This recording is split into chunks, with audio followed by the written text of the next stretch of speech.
The state of Kansas looks to extend a bill allowing cocktails to go. How an area county is trying to distribute COVID-19 vaccines with limited pharmacy access. The Neosho and Diamond school districts secure grant funds for a new literacy program. I'm Kate Kelly with details coming up. The 4 states' most watched news starts now. The Kansas State Legislature votes to extend a bill allowing cocktails to go from restaurants and bars. This is KOAM News at 6.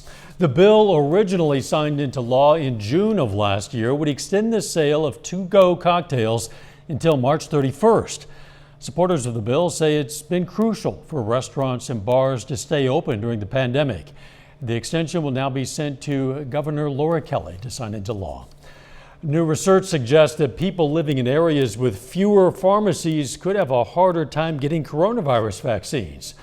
Research by GoodRx suggests they could face longer waits for appointments, causing a disparity between access in rural and urban areas. Wilson County, Kansas has only 2 pharmacies, one in Neosho, one in Fredonia. The health department is in Fredonia, and the 2 hospitals in the county are in the 2 cities as well. But the county health officer says she feels good about vaccine distribution even once everyone is eligible for a vaccine. If we had enough to vaccinate everybody, I think we could do it. You know, I really believe that we have the manpower, we have the desire, and we have the hardworking people to be able to say, I will work all day and night and weekends to get everybody vaccinated who wants to be vaccinated. Tonight at 9 and 10, we're going to hear some of the challenges they think they might face in the county as vaccine supply increases. Checking in with Doug Hetty now for a first look at the weather. Hi, Doug. Hey, Dow. It turned out to be a pretty good Friday for us today. A little bit cooler than what we have seen over the past couple days, but still not bad. Plenty of sunshine. 45 for a high, right about where we should be for this time of the year. We still have clear skies. I think we'll see clear skies for us during the overnight hours tonight. But if we look out toward the west, we have our developing storm systems. These are going to start to affect us by the time we head into the weekend, especially the second half of the weekend. Now, until then, we look okay. It's going to be colder tonight. We're going to drop into the mid-20s. In fact, our northern counties are sitting into the mid-30s, but our southern counties still kind of hanging on into the lower 40s. We'll drop back through the 30s into the 20s later on tonight. Of course, we're going to look at this next storm system, narrowhead forecast, and all that coming up here in a bit. All right, catch you then. Thanks, Doug. The Joplin Chamber of Commerce announced Amazon will open a new facility in Joplin. A jobs listing from Amazon says the facility will be a part-time flex roll delivery station located at the Crossroads Industrial Park. According to the listing, Amazon is looking to hire about 300 people. $15 an hour flexible shifts are going to be available. Applications will be accepted online only, but their site is going to be down until tomorrow. Newton County, Missouri is one step closer to achieving greater literacy with the help of a federal grant. KOAM's Kate Kelly joins us live with details of the Comprehensive Literacy State Development Program. Missouri is awarding $18 million across 32 districts to promote literacy education over the next 5 years. As you'll see, this money is a big win for both the Neosho and Diamond school districts. As a longtime educator, Cindy Sprague says she knows the importance of literacy as the building blocks for education. That's why she's excited about the Comprehensive Literacy State Development Program. I started Diamond 16 years ago as a 3rd grade classroom teacher. And when I began, we were doing the Missouri Reading Initiative, MRI. And since then, we've kind of gotten away from it and have gone into other curriculums. But with this, I think this will get us back on focus where we want to go and will be best for our students. The purpose of our grant is to train educators, and not only teachers, but pulling administrative level personnel from the schools and the local education agencies into this training as well, because there needs to be that administrative support for these schools and for these students. The federal grant was awarded to 11 states. Missouri secured $18 million, and that money is being divided up to promote literacy across different geographic regions, including rural communities like Diamond and Neosho. 40% of that has to go toward elementary, 40% secondary, 15% goes toward early learning, and the remaining 5% goes to higher education and administrative costs here at the Missouri Department of Education. Both Sprague and Scroggs say literacy training goes a long way towards a student's success throughout their learning journey. We have been lucky and fortunate enough to receive the grant in all 3 buildings. So with this will allow us to have a literacy plan, create a literacy plan for K through 12 all the way through for us. Neosho has earned the grant for secondary services. The goal for both Neosho and Diamond schools is to prevent students from falling behind in subjects due to a lack of literacy skills. Now, before I send things back to Dow, I wanted to take a moment to say goodbye. It's been an honor and a privilege to share your stories over the past few years, but it's time for me to part ways with KOAM. With my last day fast approaching, I wanted to let you all know that I've accepted a position as the Coalition and Program Coordinator for the Alliance of Southwest Missouri, an organization dedicated to improving communities across our area.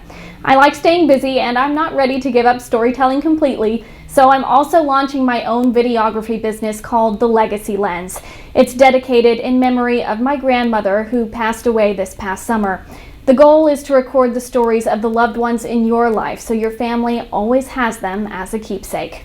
Again, I thank you all for allowing me to share your stories. You've all become part of my own. Kate, you're going to do well. I have to tell you, we're going to miss you in our newsroom and in the TV station, and I know people all across the area are going to miss your presence as well. They might not know that you have some roots in this area from Neosho. It's good that you're going to be sticking around. Oh, absolutely. I'm definitely going to miss you all. Thanks so much, Dow. You're going to be a success, whatever you do, I'm sure. Thanks, Kate. Coming up, an area boy scored free Chiefs gear for his whole school just in time for the AFC Championship game, and how a Missouri doctor has been caring for hospitalized COVID-19 patients from his living room. Young Chiefs fan in Sheldon, Missouri recently learned a lot about his fellow fans in the Chiefs kingdom. Daniel Abbott is a kindergartner who keeps getting Broncos gear sent to him by his great uncle, even though Daniel loves the Kansas City Chiefs, not those Broncos. Daniel wore one of those Broncos shirts to his school Spirit Week, but he told his principal that, hey, I'm really a Chiefs fan. So the superintendent came up with a quick fix. There's a photo here of the makeshift Chiefs jersey that went viral. Put this over the top of the Broncos stuff. Now Chiefs fans from all over are sending Daniel, his family, and his classmates a ton of Chiefs gear. With the crazy stuff that's going on in this world right now, I mean, we can go on and on with the pandemic and everything that's going on in this world. For something like this to show that there are still acts of kindness out there is just huge. It's good. Yeah, it's good. Daniel's classmates are also excited to get some Chiefs care packages, which fans are sending to the school. The superintendent says this shows the Chiefs community is about a lot more than just football fandom. St. Louis doctor is caring for hospitalized COVID patients from his living room. Reporter Allie Corey explains how he makes it happen. I'm able to access patient medical records, including their laboratory tests and the notes by the doctors and nurses and respiratory therapists. Every day since the pandemic began, Dr. Stephen Brown logs on to this hub in his living room to monitor critical care patients at hospitals across the country. I'm taking care of about 100 people a night, mostly on ventilators, mostly with COVID. Half of them are younger than me. Brown is 65 and is an attending physician with Mercy's Virtual Care Center. He estimates he's treated well over 1,000 patients in the last 10 months. One time we had 4 die within an hour. Oh my word. Yeah. How do you deal with that? It's difficult. And I get teary sometimes. It's my time to step up to help others when these tragedies occur. He's in constant communication with respiratory therapists, nurses, and doctors on site, monitoring patient heart rates and oxygen saturation levels, studying x-rays, and when needed, he can remote in to the ICUs. All my experience the past 40 years has prepared me for this pandemic, including working in New York City during the AIDS epidemic in the 80s. But still, he says he is not the hero. The heroes are the people who are staying home, who are doing the best they can to wear their masks and to distance. Those are the people who are really the heroes that are going to bring this pandemic to an end. Again, that was Ali Corey reporting. Doug Heddy is up next with his complete forecast. And later, Webb City football standout Devin Weathers receives another postseason award.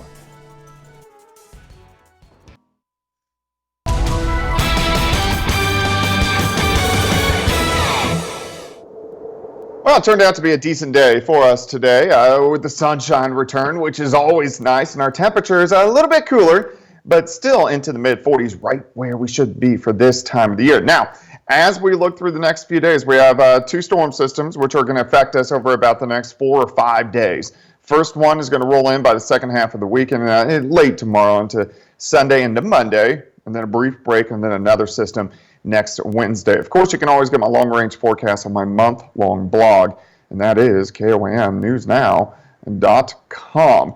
So at least for us today, though, turned out to be a pretty good day. It is going to be cold tonight. We're going to have clear skies. We're already back down to 39. Northerly winds 5 to 10. Humidity is at 48%. You can see most of us around the metro, upper 30s to near 40 degrees.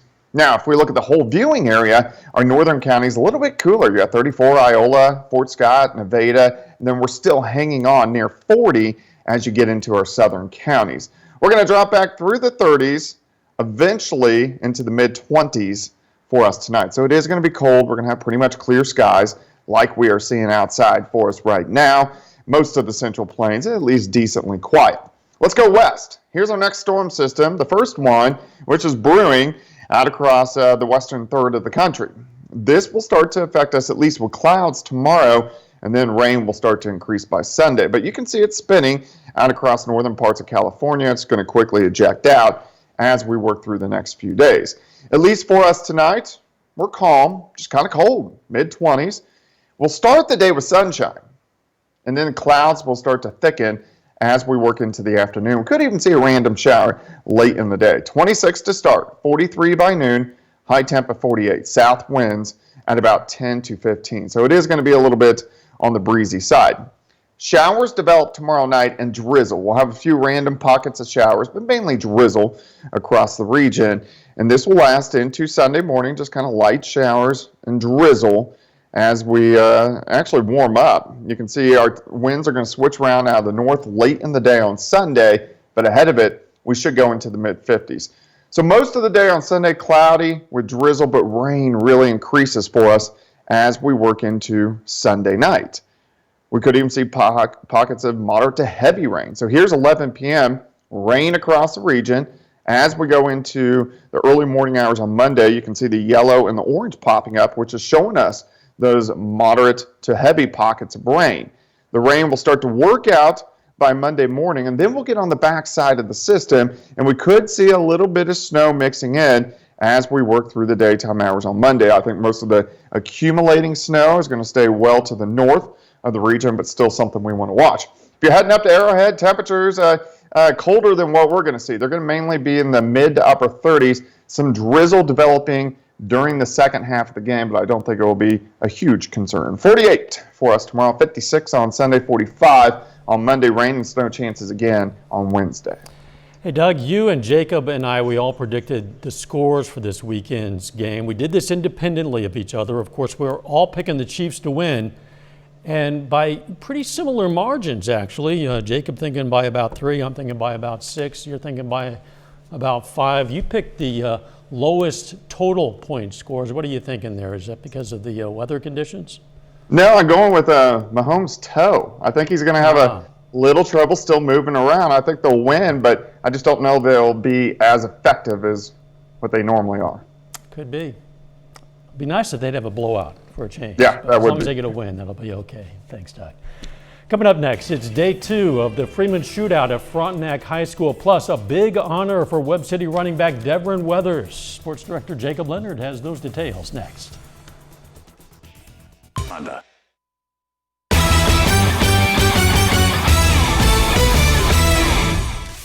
Well, tonight is night 2 of the Freeman Shootout at Frontenac High School. First on the floor this evening, we have an interstate matchup featuring Nevada and Fort Scott. Now, both of these teams aim for their first win of the tournament after dropping their openers on Thursday.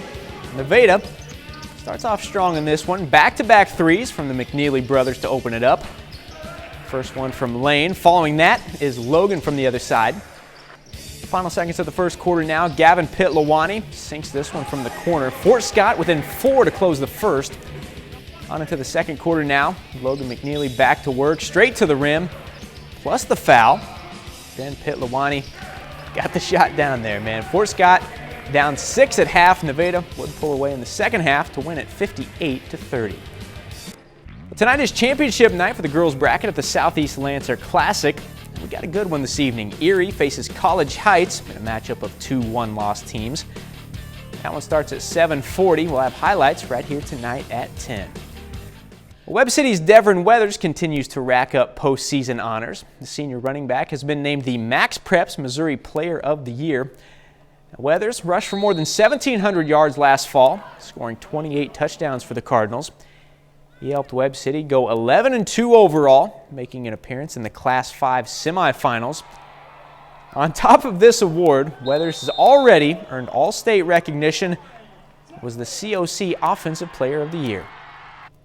Actually, one of my teammates reached out to me. He's like, bro, look what I just saw. And I was like, oh, dang. And I didn't really know much about it, so I went on Max Preps. And I thought it was a big deal. I mean, I've worked hard all 4 years in high school, and I just thought, I mean, it's kind of like paying off now.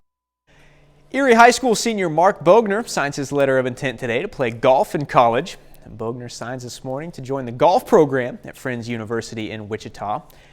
Bogner was a league champion as a freshman and is a 2-time state qualifier for Erie. His junior season was taken away by the pandemic. Bogner says he's played golf since he was 4. He's excited for the chance to keep playing after high school.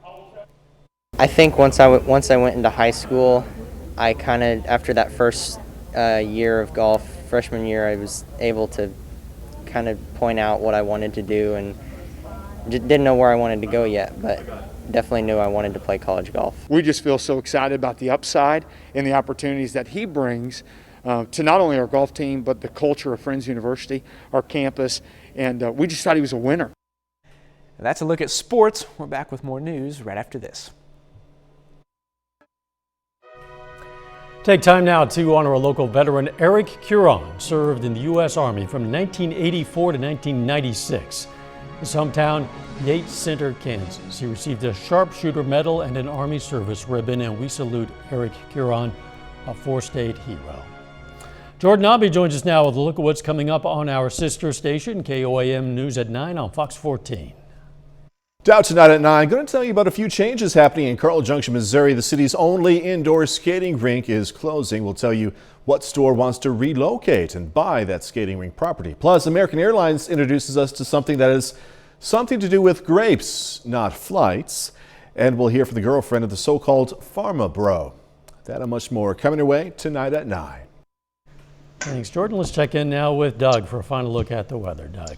All right, Dow, it's going to be cold tonight. Clear skies for us. We'll drop back into the mid-20s for overnight lows. Not bad tomorrow. 48. Clouds increase throughout the day. Could see a random shower late. Drizzle picks up tomorrow night. Rain picks up on Sunday and really picks up by Sunday night. Thanks, Doug, and thank you for joining us. We're going to see you right back here for KOAM News at 10. In the meantime, let's take care of ourselves and each other.